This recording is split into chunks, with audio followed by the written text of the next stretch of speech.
Le Césaire a fait de la mobilité internationale l'un de ses sujets phares. Cette année, il s'est focalisé sur les jeunes de niveau infra-bac. Le but de ce travail, favoriser une plus grande ouverture internationale des jeunes par des politiques adaptées. Les infra-bac avaient beaucoup moins de possibilités, beaucoup moins de chances d'y parvenir. Pour certains, c'était même inaccessible. Il fallait effectivement voir quels étaient les outils en région Est-région Picardie et Est-région Nord-Pas-de-Calais qui étaient mis en œuvre pour accompagner ces jeunes pour cette découverte des enjeux à l'international. Nous avons suivi des jeunes qui nous ont retracé leurs expériences de mobilité et en ont analysé leurs apports personnels et professionnels. Quand j'étais au collège, j'ai participé à 2 échanges scolaires, en 4e et en 3e, avec l'Allemagne. Et en première, j'ai fait un échange scolaire encore avec une Allemande, cette fois-ci à Recklinghausen. Et on a fait 3 échanges ensemble. Donc la mission de notre action, c'était d'aller construire une école maternelle au Burkina Faso, qui était la première école maternelle du village. On a mis en place tout ce qu'il fallait pour partir, donc autofinancement, demande de financement, tout ça. Alors on est parti avec un groupe de 10 jeunes et 2 éducateurs d'Horizon 9. On a dû préparer le projet en 2 ans avec plusieurs autofinancements, avec des dossiers de subvention. Il y a quelques années aussi, j'avais vu déjà ma grande sœur partir à Madagascar. Donc je crois qu'il y a ça aussi qui m'a donné envie de faire à peu près la même chose qu'elle. Et ensuite, pour les étudiants, le stage à l'étranger, c'est partie d'un cursus classique. C'est quelque chose qui est presque naturel pour eux. Alors on s'est rendu compte que pour les jeunes infrabat, le stage à l'étranger, le stage à l'international, ça leur paraît très lointain, impossible, c'est pas dans leur cadre de référence. C'est pour ça que les jeunes ambassadeurs diversité et participation essayent vraiment de toucher un public qui d'habitude n'est malheureusement pas touché. La mobilité, ça doit toucher tous les jeunes et chacun. C'est-à-dire, quelle que soit l'origine sociale, quel que soit l'horizon, quelles que soient les perspectives d'avenir. Ça permet de connaître une autre culture, un autre environnement. Ça permet de voir des différences entre différents peuples alors qu'on n'a que 4 heures de route qui nous séparent. Aller rencontrer d'autres personnes, pouvoir échanger avec d'autres personnes sur leur façon de vivre, voir nous comment on vit aussi et apprendre à se connaître aussi. Pour ces jeunes, c'est un complément de formation, une chance supérieure d'arriver à l'emploi, mais c'est aussi un développement dans la vie privée et dans la vie civique.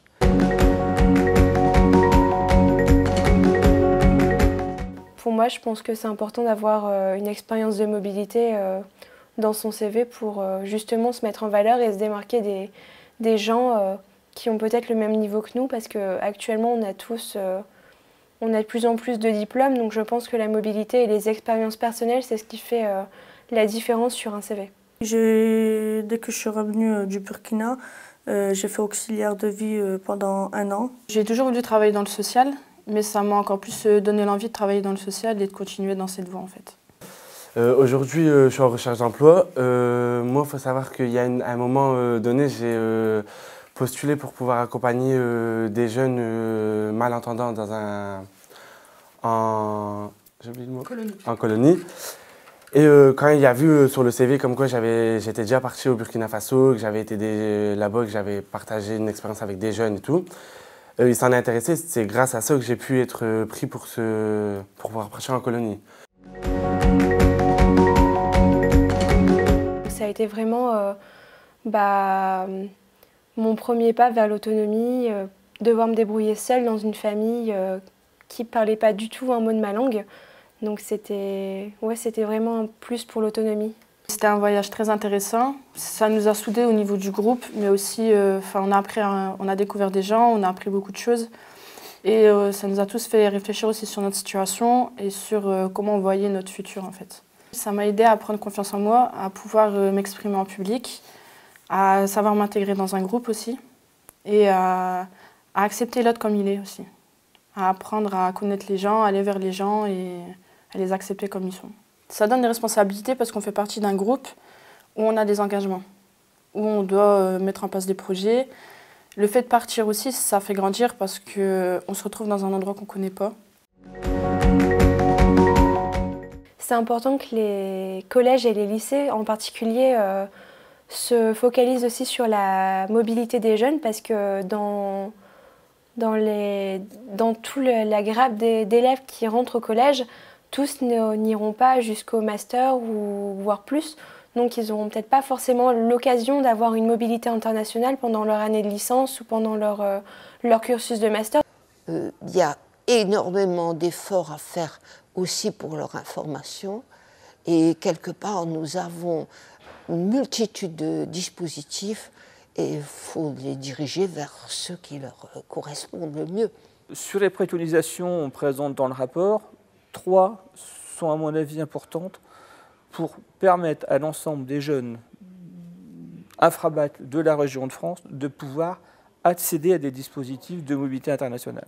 Donc un accompagnement, un système de communication, de rayonnement des politiques de développement des relations internationales, et puis un système de retour aussi, c'est-à-dire accueillir aussi, parce que ça permet aussi de découvrir des cultures en Hauts-de-France et de favoriser les échanges avec ceux qui ne pourraient pas partir.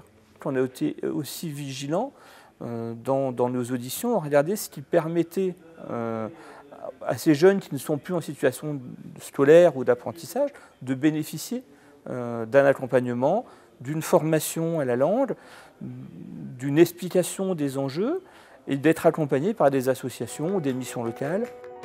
Au regard de la multitude de dispositifs de financement et d'accompagnement des jeunes à la mobilité, le Césaire préconise de mettre de l'ordre et de clarifier l'offre. Il désigne alors la région comme chef de file pour centraliser les données et coordonner les dispositifs.